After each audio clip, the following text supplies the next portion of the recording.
seluruh kehidupan di bumi. Karena tanah merupakan faktor kehidupan dari manusia, tumbuhan, dan hewan. Tanah adalah bagian yang terdapat pada kerak bumi yang tersusun dari mineral dan bahan organik. Tanah terbentuk dari pelapukan batuan dengan bantuan organisme membentuk tekstur yang unik. Proses ini akan membentuk lapisan yang menyelimuti bumi. Kalian mungkin tidak menyadari, tanah bukan hanya benda yang kita injak setiap hari, tapi juga salah satu aset paling berharga yang mendukung seluruh kehidupan di bumi. Terus apa aja sih manfaat dari tanah? 1. Lahan pertanian. Pada pertanian, lahan digunakan untuk bercocok tanam. Tanah menyediakan unsur hara dan air yang dibutuhkan tumbuhan agar tumbuh dengan subur. Jika tanah di lingkungan petani subur, hasil pertaniannya dapat untuk memenuhi kebutuhan pribadi atau dijual sebagai komoditas pertanian. 2. Bahan baku produksi. Tanah liat merupakan salah satu jenis tanah yang dibutuhkan untuk pembuatan bahan bangunan. Selain itu, para seniman memanfaatkannya sebagai karya seni yang memiliki nilai estetika dan budaya. 3. Habitat organisme.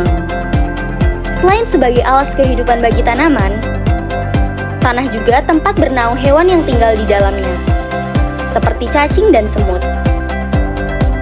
4. Keseimbangan ekologis.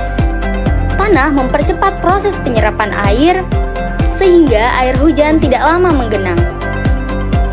Di kota sangat rawan terjadi banjir, karena tanah sudah dijadikan jalan raya. Pencemaran tanah adalah perubahan kondisi awal tanah ke kondisi yang lebih buruk akibat masuknya bahan pencemar atau polutan ke dalam tanah. Pencemaran tanah memiliki dampak negatif bagi lingkungan. Pada sektor pertanian berkaitan dengan metabolisme tanaman, yang pada akhirnya dapat mengakibatkan penurunan hasil pertanian. Situasi ini berdampak lebih jauh terhadap upaya konversi lahan. Karena tanaman tidak dapat menjaga integritas lapisan tanah oleh erosi. Beberapa zat pencemar memiliki paruh waktu yang lama dan dalam beberapa kasus bahan kimia turunan dapat berbentuk dari zat pencemar utama dalam tanah. Sumber pencemaran tanah itu bermacam-macam. Karena pencemaran tanah bisa dikatakan erat kaitannya dengan pencemaran udara dan pencemaran air. Maka sumber pencemaran udara dan air biasanya juga sumber pencemaran tanah.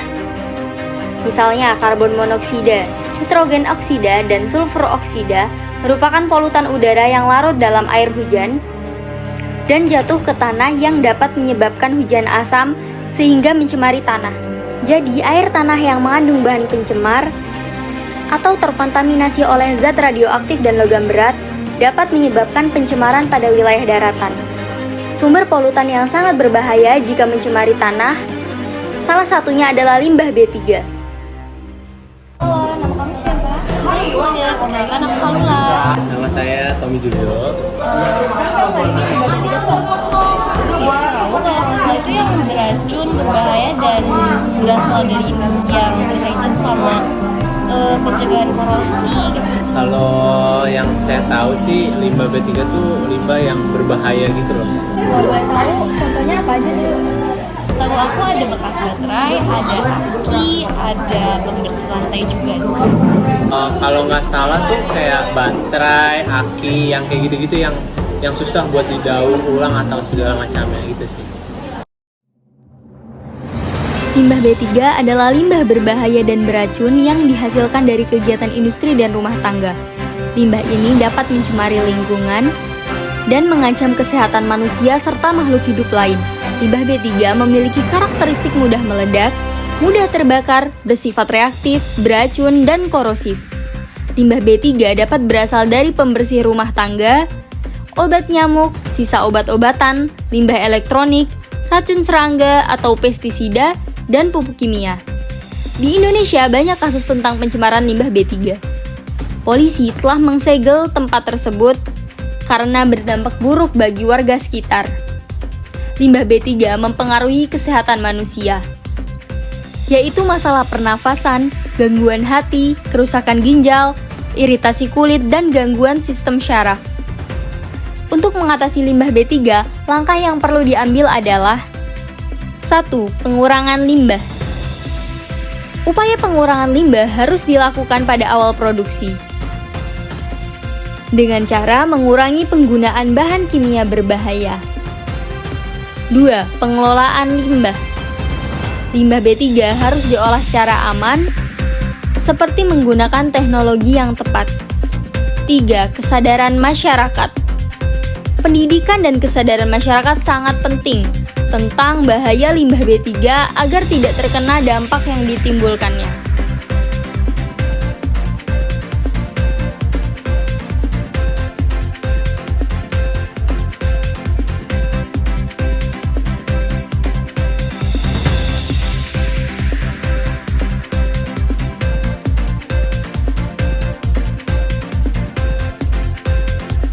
Mari kita sama-sama jaga tanah, karena tanah merupakan sumber kehidupan yang telah memberikan kita makanan, air, dan juga tempat tinggal.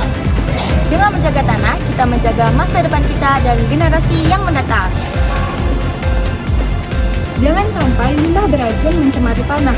Oleh karena itu, buanglah limbah dengan benar, daur ulang, dan gunakanlah produk ramah lingkungan. Halo teman-teman semuanya, itu video dari kami. Semoga video ini bisa bermanfaat bagi kita semuanya. Jangan lupa ditonton ya.